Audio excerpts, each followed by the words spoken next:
한 변호사하고 엔지니어가 카리브해에서 휴가를 즐기고 있다가 서로 만나서 거기 오게 된 경위를 얘기합니다.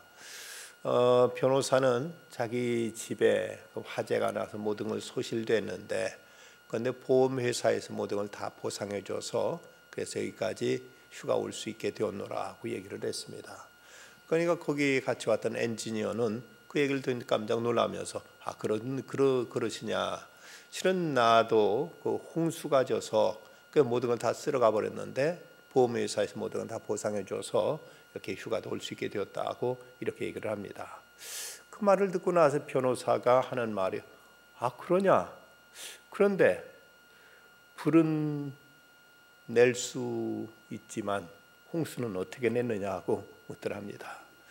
변호사가 그곳에 온 것은 억지로 화재를 내 가지고 보상을 더 크게 받아서 온 모양인데 이 홍수까지 어떻게 그렇게 내는 재주가 있느냐고 이렇게 묻더랍니다. 물론 홍수를 사람이 낼 수 있는 것은 아니죠. 그렇지만 때로는 이 홍수까지도 인간의 죄악, 인간의 범죄로 인한 신의 심판으로 이 땅에 이런 재앙이 나타나기도 합니다. 우리가 저 지구촌 한쪽인 네팔에서 일어난 지진으로 인해서 그게 얼마나 많은 사람들이 지금 피해를 입고 큰 고통을 겪고 있는지 모르는 이런 이제 참상의 소식을 듣고 있습니다. 벌써 사망한 사람만 5천 명이 넘어섰고 그리고 부상자는 10,000명을 넘어서고 그게 이제 이재민들은 벌써 수십만, 50만이 넘는, 그리고 그 도움의 손길을 펼치게 기다리고 있는 사람이 백수십만에 이르고 있는 이런 참상의 소식을 우리는 전해 듣고 있습니다. 한 마을의 집이 이제 한 도시 2,000 가구 되는 그 도시가 완전히 그 지진으로 인해서 하나도 남지 않아서 어쩌면 네팔의 지도에서 그 마을 자체가 사라져버리는 이런 끔찍한 재난이 닥쳐서 이로 인해서 지구촌 각지에서 이제 도움의 손길이 닿지하고 있는데, 우리가 직접 이런 피해를 입지 않았다고 해서 우리가 무관한 듯, 우리는 이제 괜찮은 듯 희희낙낙할 수만은 없을 것입니다. 어떻게든 저들을 위해서 우리가 기도하고 저들에게 우리가 사랑의 손길을 펼칠 수 있어야 될 것입니다. 세상에 왜 이런 재난, 이런 재앙이 이 땅에 이제 곳곳에서 일어나고 있는가? 어떤 경우는 이런 홍수, 어떤 경우는 지진, 어떤 경우는 또 허리케인 같은 이런 또 이제 바람에 의한 태풍 등 여러 가지가 이제 지구촌 곳곳에서 일어나고 있습니다. 그런 이유 가운데 하나는 창세기 6장에서 말씀하신 것처럼 6장 13절에 있는 말씀, 하나님이 노아에게 이르시되 모든 혈육 있는 자의 포악함이 땅에 가득함으로 그 끝날이 내 앞에 이르렀으니 내가 그들을 땅과 함께 멸하리라. 인간의 죄에 대한 하나님의 심판으로 이 땅에 이런 재앙이 있는 것이 사실입니다. 아합 왕과 이세벨이 이스라엘을 완전히 우상소굴로 만들자 하나님께서는 이스라엘 땅에 3년 6개월 동안 비 한 방울 내리지 않게 하심으로 이래서 온 이제 초목이 다 타들어가는 이런 재앙이 이스라엘 땅에 있었습니다. 그러다가 엘리야가 하나님 앞에 간절히 기도하자 그 메마른 땅에 또 하나님은 단비를 주시기도 하셨습니다.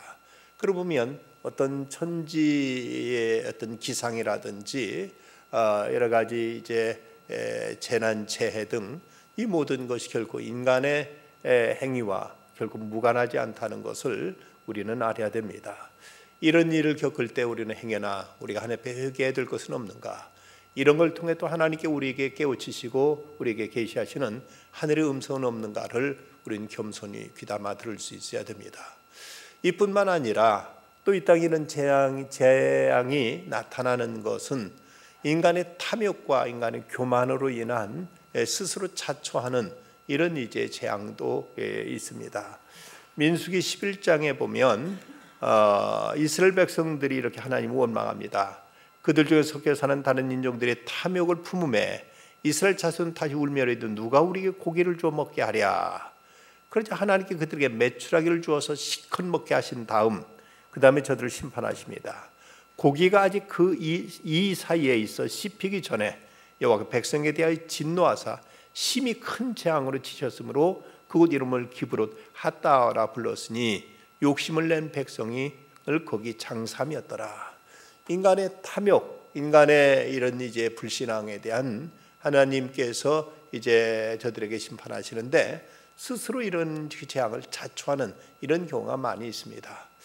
여러분 광우병 또는 이제 무슨 구제역 또는 이제 조류독감 같은 이런 병들, 이런 이제 재난들 보면 이것이 인간의 탐욕과 무관하지 않습니다. 광우병은 초식 동물인 소한테 육식 소의 뼈를 골분을 이제 사료로 먹이고 한 이런 육식을 시킨 것으로 인해서 나타나게 된 이런 재앙이라고 이렇게 알려져 있습니다. 그런가 하면 이 가축들도 또 이제 푸른 들판에서 마음대로 이제 풀을 뜯고 이제 자유롭게 움직일 수 있어야 되는데 밀폐된 공간에다가 딱딱 가둬놓고 이제 사료만 먹여서 계속 이제 살만 찌게 하고 그래서 빨리 이제 고기를라든지 달걀을 얻으려는 인간의 어떤 이제 공장식 이런 어떤 축산 이것이 이제 이런 많은 질병과 전염병을 창궐하게 하고 있는 이런 현실도 우리가 주변에서 볼 수가 있습니다. 환경 파괴란 하나님의 심판의 결과라기보다도 인간 스스로 무너뜨리고 있는 하나님 창조 질서를 무너뜨리고 있는 것으로 인한 인간이 스스로 자초하고 있는 이런 재앙이라고 말할 수가 있을 것입니다. 로베르 바르보라는 이제 그 학자는 그의 책 격리된 낙원에서 1600년 이후 484종의 척추동물과 654종의 식물이 멸종됐다고 이제 그런 지적하고 있습니다. 고생물 학자들의 주장에 의하면 만일 재앙이 일어나지 않을 경우에 생물종의 평균 수명은 대략 500만 년이라고 하는데 이 1000만 종으로 추정되는 현재의 생물 다양성을 고려한다면 금세기 동안 평균 200종이 사라질 것으로 보고 있고 20세기에 사라진 척추동물만 해도 260종에 다다른다고 말하고 있습니다. 인간의 환경 파괴로 인해서 이 땅에 최소한 이제 500만 년 정도는 살아남아야 될 이런 그 생물종들이 하나하나 우리 곁에서 사라지고 있는 이런 이제 불행한 현상들이 바로 인간의 탐욕, 인간의 이제 그 교만으로 인해서 이런 자연까지도 이제 병들어가고 있는 것입니다. 그런가 하면 또 우리는 한 가지는 우리가 알 수 없는 신의 섭리로 인해서 이 땅에 어떤 재난이나 어떤 불행한 어떤 이제 현상도 나타나는 경우가 있습니다. 그 날 때부터 소경되었던 사람, 그 장님에게 제자들이 그를 보고 제자들이 예수님께 여쭌 질문은 저 사람 이제 소경을 난 것이 누구 죄 때문입니까? 그 부모입니까? 그 본인입니까? 묻자 예수님 하신 말씀은 그 부모나 그가 죄를 범한 것이 아니라 그에게서 하나님이 하신 일을 나타내고자 하심이라고 예수님이 이렇게 말씀하셨습니다. 모든 어떤 이제 재난이 모두 무조건 다 죄 때문만은 아니다. 이걸 통해서 하나님이 이루시는 하나님의 오묘한 섭리가 있고 하나님의 경륜이 있고 하나님 이걸 통해 펼치는 하나님의 구원의 계획이 있음을 예수님께서는 말씀하신 것입니다. 1812년 3월 12일 인도의 세람포르에서 대화재가 일어났습니다. 그런데 그 화재로 인해서 그 인도에서 사역하고 있던 윌리엄 캐리 선교사 윌리엄 캐리가 그동안 그야말로 그 심혈을 기울여서 인도어로 성경을 번역하려고 했던 그 수많은 원고들을 그는 거기서 이제 그 화재로 인해서 다 없어져 버리고 말았습니다. 얼마 동안을 각고의 노력으로 피땀 흘려서 이제 어떻게든 인도 사람들에게 하나님 말씀을 이제 읽도록 해야 되겠다 해서 인도어로 성경을 번역하던 그 귀한 원고들이 불타버렸고 이때 그 당시 거기서 있었던 이제 그 인도 성경과 까나레스 신약 성경, 산스크리트어로 된 이제 구약 성경, 또 벵가러 사전, 태구르 문법책, 그리고 산스크리트의 고급 사전 전부 이런 언어 작업을 하던 많은 것들을 이제 소실했을 때 그때 그들은 그때 그 기록했던 일기에 보면 인쇄기 외에는 아무것도 건져내지 못했다. 이건 너무나 큰 타격이어서 앞으로 오랫동안 성경을 인쇄하지 못하게 될 것 같다. 12개월 동안 열심히 일한다 해도 회복되기는 어려울 것이다. 재산, 원고등의 손실은 말할 것도 없고 이 상황은 쉽게 극복하기 어려울 것이다 하고 그 당시 이제 이 화재로 인한 손실에 대해서 이렇게 이제 기록하고 있습니다. 그런데 그런 와중에서도 그런 재난 속에서도 저들은 낙심하지 않고 절망하지 않고 하나님의 섭리와 하나님의 이제 선하심을 믿고 믿음으로 고백하면서 이렇게 저들은 이제 선언했습니다. 틀림없이 하나님께서는 이 좋지 않은 일을 통해서도 우리의 이익을 증진시킬 것이다. 하나님은 이 일을 통해 당신의 선하신 뜻을 펼칠 것이다 하고 이렇게 믿음으로 고백했습니다. 그토록 정성을 다해서 이제 번역하고 모아놓은 원고와 사전들 이런 것들이 다 불타버리는 상황 속에서도 하나님은 이 일을 통해서 결코 손해보게 하지 않을 것이다. 이 일을 통해 하나님은 당신의 선하심을 나타내실 것이라고 믿음으로 이렇게 고백했습니다. 그렇게 고백했더니 그동안 영국 교회는 이제 선교에 대해서 전혀 관심을 갖지 않았었고 여기에 대해서 아무도 협조하지 않았었는데 그런데 이제 인도에서 사역하던 윌리엄 캐리의 그 선교팀에서 이런 화재로 인해서 많은 것을 잃었다는 소식이 전해지자 영국 교회는 회개하게 됩니다. 저들은 이제 우리가 하나님의 명령에 대해서 우리가 불순종했고 여기에 대해서 우리는 무관심했고 여기도 우리가 방관자의 입장에 있었구나 하고 참여하면서 그러면서 수많은 젊은이들이 선교사로 헌신하게 되고 그러면서 이제 영국 수많은 교회들이 선교를 위해서 헌금을 이미 답지해 왔고 그럼 영국의 새로운 선교의 불길이 타오르게 되는 이런 이제 계기를 마련하게 되는 것입니다. 그래서 이로 인해서 이제 이 영국의 놀라운 선교가 세계로 뻗어나가게 돼서 이때를 가르쳐 영국이 세계 선교사에 있어서 그레이트 센츄리라고 말할 만큼 위대한 세기의 새로운 장을 열게 되는 이런 이제 시발점을 마련하게 된 것입니다. 그러면 하나님의 하시는 일은 우리 인간의 생각으로 다 할 길이 없습니다. 물론 우리가 분명히 그 인간의 죄로 인해서 일어난 것이라면 마땅히 회개해야 될 것입니다. 그렇지만 우리가 알 수 없는 미스테리한 어떤 고난과 재난도 있습니다. 이걸 통해 하나님은 이제 이루시는 하나님의 깊은 섭리가 있다는 것을 알고 믿음으로 고백하고 우리가 신앙으로 응답한다면 인간의 생각은 불행한 일, 참으로 이것이야말로 실패라고 생각할 수 있는 이 일을 통해서도 하나님은 창조적인 일을 이루시고 하나님은 인간을 구원하시고자 하시는 당신의 섭리를 펼치시며 하나님이 이 땅을 새롭게 하시는 하나님의 창조 역사를 이 땅에 이루어 가신다는 사실을 우리는 알아야 됩니다. 이제 하나님께서 노아의 홍수로 인해서 온 땅을 물로 심판하신 다음 이제 새롭게 하나님의 이제 그 창조적인 역사를 펼치는 내용이 오늘 창세기 9장에 나타나 있는 내용입니다. 먼저 1절 말씀 보면 하나님이 노아와 그 아들들에게 복을 주시며 그들에게 이르시되 생육하고 번성의 땅에 충만하라고 말씀하십니다. 하나님 인간을 심판하셨지만 저들의 죄악으로 인해서 그 땅을 물로 다 쓸어버리셨지만 그러나 인간의 죄로 인해서 저들에 대해 하나님은 진노를 나타내셨지만 그러나 그것으로 인하여 끝까지 하나님은 앙심을 품고 계시는 분이 아니십니다. 하나님 또다시 저들을 축복하시고 저들에게 은혜를 베푸시고 저들을 다시 회복하시고 저들을 다시 세우시는 하나님의 선하신 섭리가 이제 9장 1절부터 나타나고 있습니다. 하나님 저들을 다시 축복하시는 모습, 하나님의 축복 없이는 저들이 일어설 수 없음을 아시고 하나님 먼저 저들에게 복을 주십니다. 일제 창세기 1장에서 인간을 창조하신 다음에 하나님께 저들을 축복하심으로 이 땅에서 인간들로 하여금 하나님 은총 속에 살게 하시던 그 하나님께서 이제 그 홍수로 인해서 모든 걸 다 잃어버리고 이제는 의기소침해서 어떤 희망도 기대도 갖기 어려웠던 그들에게 하나님 먼저 저들을 축복하시고 저들에게 하나님께서 이제 새로운 창조 역사를 펼치시면서 저들에게 하신 말씀 생육하고 번성하여 땅에 충만하라고 이렇게 말씀하시는 것입니다. 자칫 그 불행한 재난 속에서 자포자기해버리고 이젠 더 이상 어떤 희망도 기대도 갖기 어려웠던 그들에게 하나님이 이렇게 먼저 축복하시면서 저들은 새로운 희망과 용기를 하나님은 북돋아 주시는 것입니다.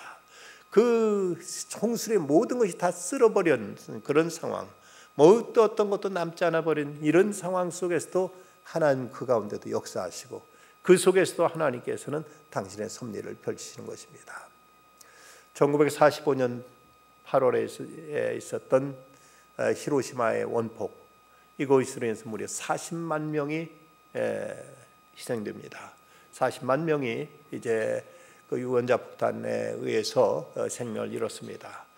그곳 히로시마에는 원폭 박물관이 있다고 합니다. 그래서 할 수 있는 대로 원폭 그 원자 폭탄이 이제 떨어졌을 때 그 참상, 그 모든 것들을 그곳에 그대로 전시해 놓고 이제 그 비극적인 현장을 그곳에 이제 진열해 흔적들을 진열해 놨는데, 이런저런 여러 가지 많은 것 가운데 한 가지 미스테리한 것이 있는데, 그야말로 돌까지도 녹아버릴 원자 폭탄 폭발로 인한 그 뜨거운 화염, 그 불길 속에서 한 예배당 성전의 종이 노쇠로된 것이 녹지 않고 그대로 이제 남아 있는 이런 이제 그 흔적을 거기 이제 그 종을 거기다 전시해 놓고 나서 거기다가 뭐라고 이제 그 설명을 달았는가 하면 불가사의한 일이다고 이렇게 이제 설명을 달아 있다고 합니다.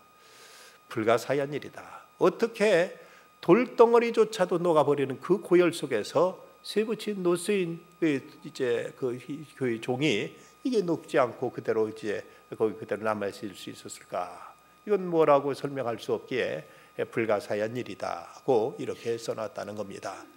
어떤 목사님 그것을 방문하고 가서 그 앞에 물끄러미 그걸 보고 우리 30분 동안이나 그 깊은 생각 속에 잠겨 있다가 거기서 한 가지 고백한 것은 여기에도 하나님은 계셨다.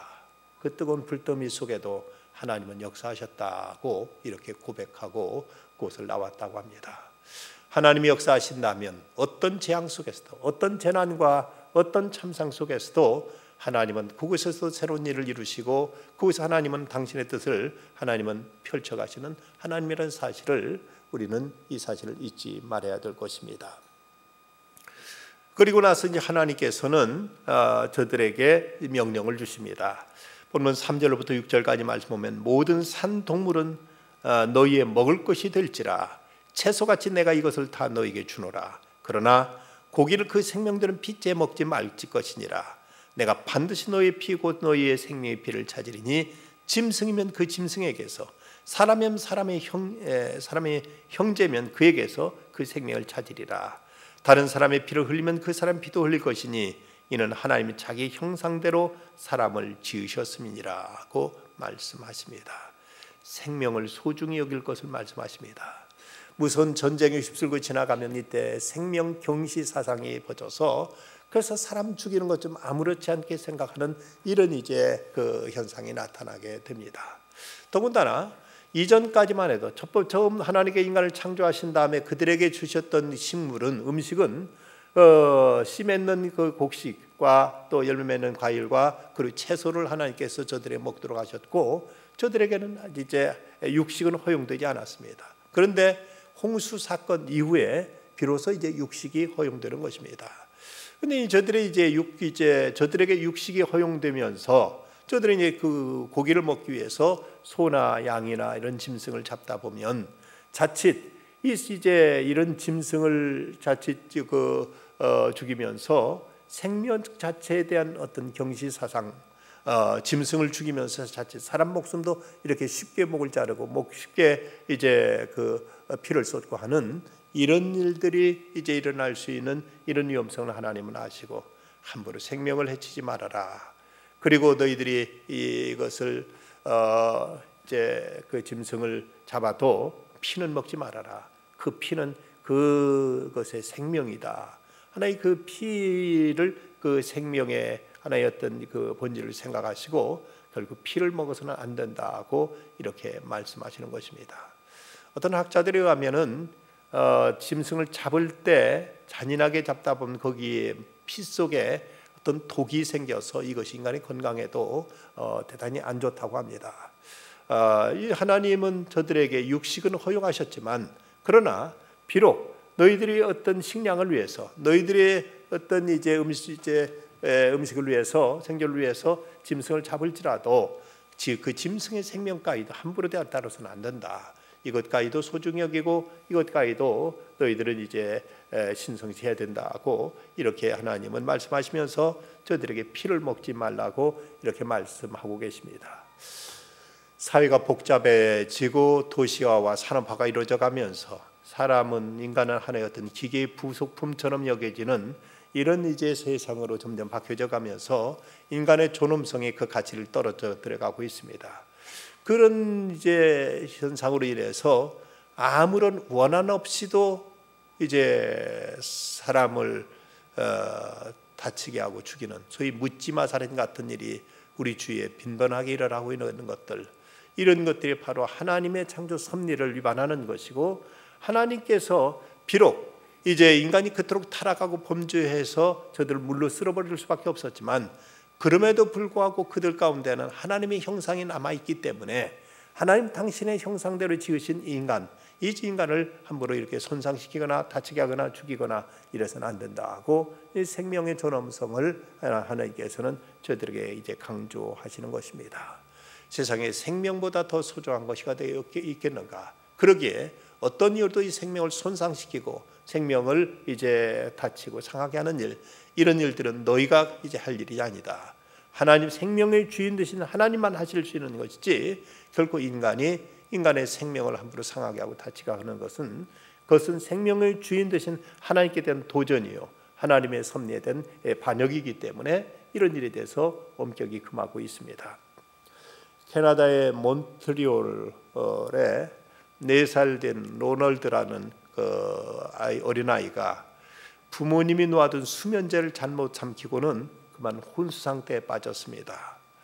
이 로널드는 바로 이제 유스티나 병원으로 호송되어서 의사들이 치료를 받게 되는데, 근데 거의 치사량에 가까울 정도로 수면제를 삼켰기 때문에 그 생명을 살린다는 것은 보장할 수가 없었습니다. 그런데 이 아이를 살리기 위해서는 메지미드라는 약을 투약해야 되는데, 해독제를 투약해야 되는데 이 몬트리올은 약이 없었습니다. 미국을 알아보니까 저 뉴욕에 이제 어느 병원에 이 약이 있다는 걸 알고 그 약을 급히 보내달라고 이제 그곳에 연락을 했습니다.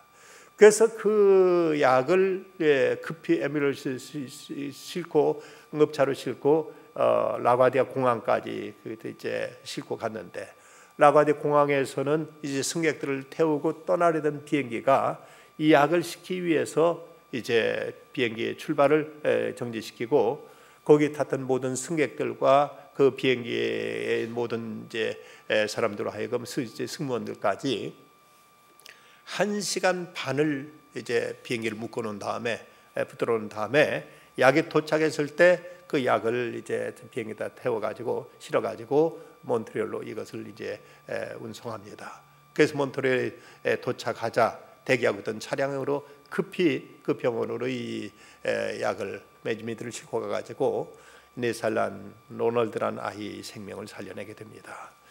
이런 그 과정에서 얼마나 많은 사람이 불편을 겪고 얼마나 많은 사람이 이 때문에 이제 손을 받겠지만 아무도 거기도 불평하는 사람 없이 한 생명을 살리는 일을 위해서는 그 어떤 희생도 결코 크다고 말할 수 없다는 이런 생각으로 기꺼이 여기 협력하고 다 협조해가지고 한 생명을 살려낼 수 있었던 것입니다.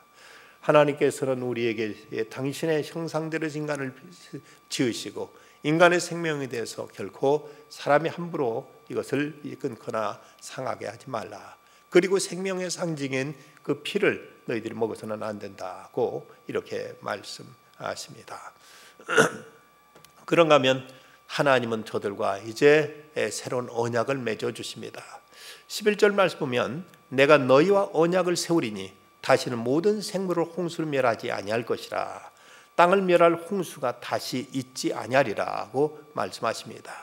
그래서 하나님께서 인간과 이제 언약을 맺어 주시는데, 언약의 사인으로서 하나님께서 이제 무지개를 그 하늘의 무지개를 뜨게 하셔서 이 무지개를 통해서 저들에게 언약의 표징으로 이런 그 상징적인 모습을 저희들에게 보여주셨습니다.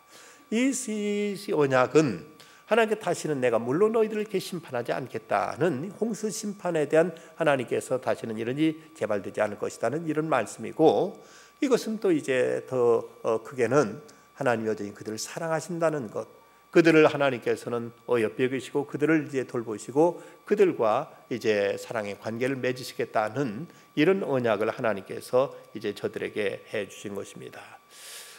여기서 그 언약을 맺었다. 이 언약이라는 말을 히브리어는 베리트라고 하는데 이것이 이제 이 말이 그 언약 카비넌트라는 이제 말로도 쓰여지고 또 계약이란 말로도 쓰여지고 조약이란 말로도 번역될 수 있는데, 근데 헬라어로는 디아데케라는 단어 또는 신데케라는 단어로 두 가지로 이제 번역될 수 있는 말이라고 합니다.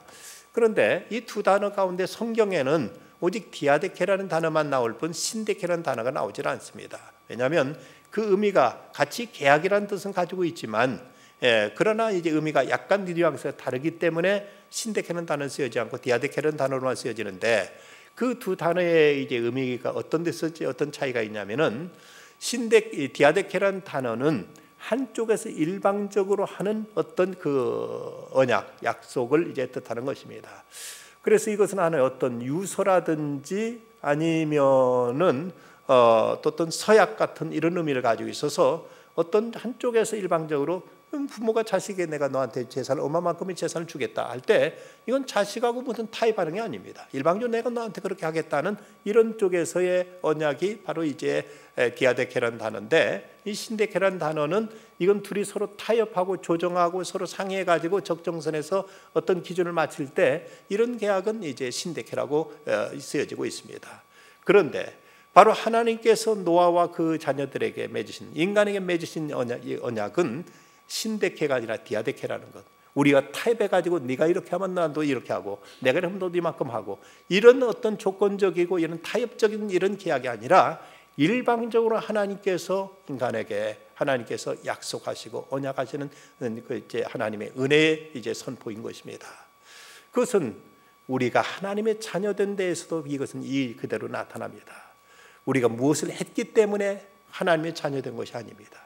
일방적으로 하나님께 우리를 선택하시고 일방적으로 하나님께 나는 내 하나님이 될 것이다, 너는 내 백성이 될 것이다 하고 하나님 편을 일방적으로 선언하시면서 우리에게 언약하심으로 인해서 그래서 우리는 하나님의 자녀로 선택함 받았고 우리는 하나님의 자녀가 된 것입니다. 노아와 그 자녀들이 대단한 선을 행했기 때문이 아니라 하나님이 여전히 그들을 사랑하시면서 하나님 편에서 일방적으로 나는 내 하나님이 될 것이다, 너희는 내 자녀 내 백성이 될 것이라고 하나님께서 이렇게 선언하시면서, 그러면서 하나님은 이제 인간과 새로운 언약을 맺으시고 그 언약의 사인으로 하늘의 무지개가 떠오르게 됩니다. 무지개란 우리들은 빨주노포 파남보라고 해서 7가지 색깔로 이해하고 있습니다만은, 그러나 영어권에서는 6가지 색깔로 이해하고 있다고 합니다. 그리고 마야족들은 이걸 5가지 색깔로 또 이해한다고 하죠. 그렇지만 실상은 이것은 뭐 5가지나 6가지, 7가지가 아니라 무지개 색깔은 무수히 그 색깔은 많은데 거기 이제 공중에 떠 있는 물방울에 비춰진 그 빛이 굴절도에 따라서 색깔이 다양하게 나타나는데, 그런데 이제 그 무지개는 노아 홍수 이후로 이제 무지개를 통해서 하나님께서는 저들에게 이제 내가 다시는 널 물로 심판하지 않을 것이고 내가 너희와 함께 할 것이다, 너희들은 내 백성 내 자녀가 될 것이라는 이런 언약의 사인으로 하나님께서는 무지개를 저들에게 이제 비춰 주셨습니다. 그래서 이 무지개는 하나님의 은혜, 하나님의 언약의 상징일 뿐만 아니라 인간에게는 새로운 한없는 이제 희망이고 새로운 하나님의 약속이 그야말로 이 파노라마처럼 펼쳐지는 새로운 세계의 어떤 서곡을 알리는 이런 아름다운 이제 심볼로서 저들에게 이제 이 상징적인 무지개가 떠오르게 된 것입니다. 우리가 하늘의 무지개를 보면서 하나님은 오늘도 우리를 사랑하시는구나, 우리가 함께 하시겠다고 우리에게 약속하셨구나, 하나님 우리를 물로 더 이상 심판하지 아니하시고 하나님 당신의 자녀들을 돌보시고 지켜주신다고 하나님은 저렇게 우리에게 말씀하시구나 하는 하나님의 그 메시지를 우리는 그 무지개를 통해서도 우리는 이제 접할 수가 있게 되는 것입니다. 주후 70년 로마의 장군 티투스의 그 침략으로 인해서 예루살렘 완전히 폐허됩니다. 완전히 돌 하나도 돌에 남지 않을 만큼 예루살렘이 완전히 이제 파괴되었을 때, 그때 그곳에 2명의 랍비가 그 처참한 그 참혹한 예루살렘 파괴 현장을 보면서 깊은 충격에 빠지게 됩니다. 그런데 이상한 건 두 랍비 가운데 하나는 그 모습을 보고 울고 있고 한 랍비는 또 그 모습을 보고 웃고 있는 겁니다. 그러자 이 울던 랍비가 아니 당신 이런 상황 이런 형편을 보고 어떻게 웃음이 나오느냐, 어떻게 이거 웃을 수 있느냐 하고 이렇게 이제 그에게 힐라람이 물었습니다. 그랬더니 이제 웃던 랍비가 웃음을 멈추고 그럼 당신은 왜 우느냐 하고 이렇게 물었습니다. 울던 랍비가 이렇게 하나님의 도성 예루살렘이 이렇게 파괴되고 이렇게 황폐화됐는데 어떻게 울음이 나오지 않을 수 있겠느냐 하면서 자기가 우는 이유를 이렇게 말했습니다. 그랬더니 그럼 당신은 왜 웃었느냐고 물으니까 이 랍비가 하는 말이 하나님이 말씀하신 대로 이 예루살렘이 이렇게 파괴됐다면 하나님께 또 약속하신 대로 예루살렘이 다시 회복될 것이다. 하나님은 파괴된 언약도 하셨지만 회복에 대한 약속도 하셨다. 그렇다면 하나님께 새롭게 회복하실 그 새로운 예루살렘 얼마나 아름다울까, 얼마나 영광스럽고 얼마나 그곳은 또 하나님의 놀라운 은총이 말 것인가를 생각할 때 나는 웃지 않을 수가 없다. 나는 하나님께 새롭게 이루실 회복으로 인하여 하나님을 찬양하지 않을 수 없고 하나님께 감사하지 않을 수 없다 하고 이렇게 말했다는 것입니다. 그렇습니다. 오늘 우리 주위에 이런저런 재난도 있고 여러 가지 많은 파괴적인 일도 있습니다. 그러나 결국 이것이 끝이 아니고 하나님 이걸 뛰어넘어서 새로운 하나님의 구원의 역사를 펼치시고 새로운 창조의 역사를 하나님께 나타내신다는 것입니다. 인간은 다 알 길이 없습니다만은 이 모든 걸 통해서 하나님은 당신의 거룩하신 섭리를 이루시고 하나님은 당신의 영광을 나타내십니다. 하나님은 신실하신 하나님, 하나님은 선하신 하나님, 하나님 좋으신 하나님이시라면 우리 또한 하나님 앞에 성실하게 우리들의 하나님을 향한 언약을 소중히 지키고 주님을 향한 우리들의 헌신을 새롭게 다짐할 수 있어야 될 것입니다. 인도에 선교사로 가기로 소원하고 훈련을 받은 한 자매가 막 선교사로 떠나려고 하는데 어머니가 그만 병들어서 이제 어머니한테 찾아뵙습니다. 그때 어머니가 이 딸을 손을 잡더니 애야, 나는 아무래도 오늘 못 살 것 같다. 네가 선교사로 가기 전에 저 로마에 살고 있는 내 언니 집에 좀 들려서 좀 이제 가서 좀 위로해주고 가거라 하고 이 어머니가 딸에게 이렇게 당부를 하고 어머니는 숨을 거두었습니다. 어머니 장례를 마친 다음에 어머니 마지막 이제 당부였고 유언이었던지라 그 부탁을 뿌리칠 수 없어서 그는 로마에 있는 언니 집에 찾아갔습니다.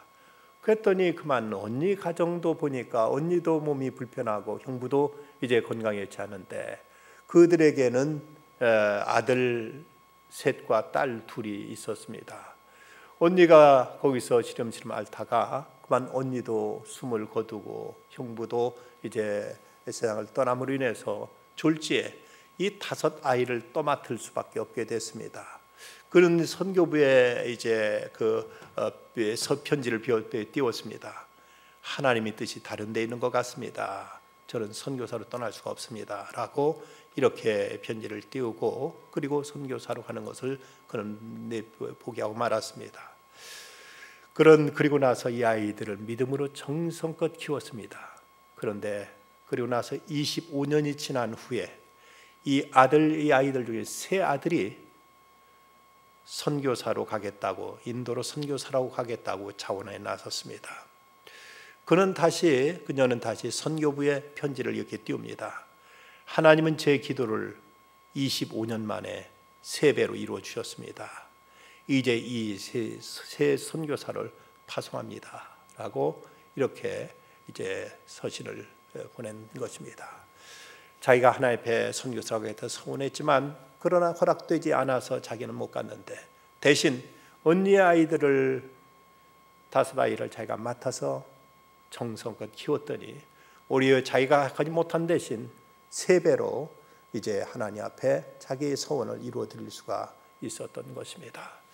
우리는 하나님께서 신실하시기에 그 하나님 앞에 우리들은 성실한 자세로 우리들의 본분, 우리들의 사명, 우리들의 책임을 다할 때 하나님께서는 우리들이 상상치 못하는, 우리들이 예상치 못하는 그 놀라운 일들을 하나님 이루시고 하나님은 당신의 크신 뜻을 펼쳐 가실 것입니다. 어떤 사람이 재난당 큰 근심에 휘말리게 되었는데 깊은 고민 속에 있다가 그 마을의 현자에게 찾아가서 어찌하면 좋겠느냐고 물었습니다.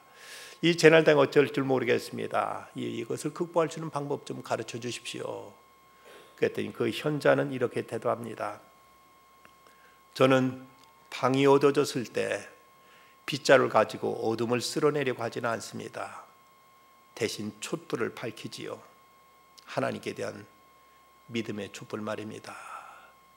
우리에게 어떤 어려움과 재난이 찾아왔을 때 이걸 몰아내려고 억지로 우리가 번부림칠 필요는 없습니다.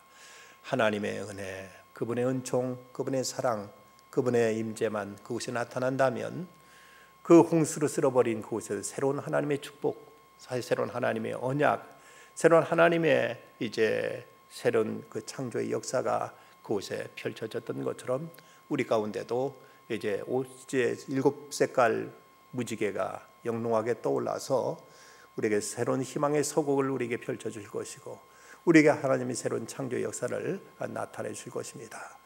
우리에게서 어떤 문제가 닥치든지 이 일을 통해 하나님 우리에게 들려주는 음성이 있습니다. 하나님 앞에 우리는 믿음을 응답하게 될 때 불행은 결코 불행으로 끝나지 않고 이것은 새로운 하나님의 소망의 역사로 나타나게 되는 것을 창세기 9장은 우리에게 가르쳐주고 있습니다. 홍수의 재난 끝에 나타났던 아름다운 무지개를 통해서 하나님 주신 약속들, 그 약속은 여전히 오늘 우리에게까지 그대로 유효합니다. 하나님은 내가 너희와 함께 하겠다 말씀하시고 우리에게 새로운 언약을 맺어주시며 나는 내 하나님이 되고 너는 내 백성이 되리라 하고 하나님은 선언하십니다.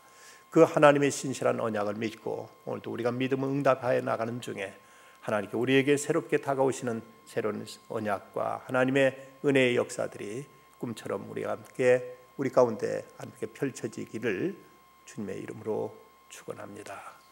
기도하십시다. 거룩하신 하나님 감사합니다. 저 네팔에서는 지진으로 인하여 큰 재난을 당한 사람들이 있습니다. 많은 사람들이 생명을 잃었고 다치고 그리고 재산도 이제 많은 손실을 입었다고 합니다. 이런 일들을 통해 저희가 무엇을 해야 될 것인지를 깨닫게 하시고 회개할 걸 회개하게 하시며 이럴 때 저희들이 또 사랑을 베풀고 나눠야 될 것을 잊지 말게 하여 주시옵소서. 이런 재난을 통해서 저들로 하여금 헛된 우상 숭배를 저버리게 하여 주시고 이제 창조주 하나님을 경외할 수 있는 믿음으로 새롭게 변화되는 귀한 역사가 있게 하여 주시옵소서. 오늘 여러 가지 재난 속에 고통당한 이들에게 하나님 새롭게 나는 내 하나님이 되고 너는 내 자녀가 되리라는 말씀으로 주님께서 저들에게 이제 친히 말씀하시고 언약하심으로 하나님의 약속을 믿고 다시 힘있게 일어서는 모든 성도들 다 되게 하여 주시옵소서. 예수님의 이름으로 기도드리옵나이다. 아멘.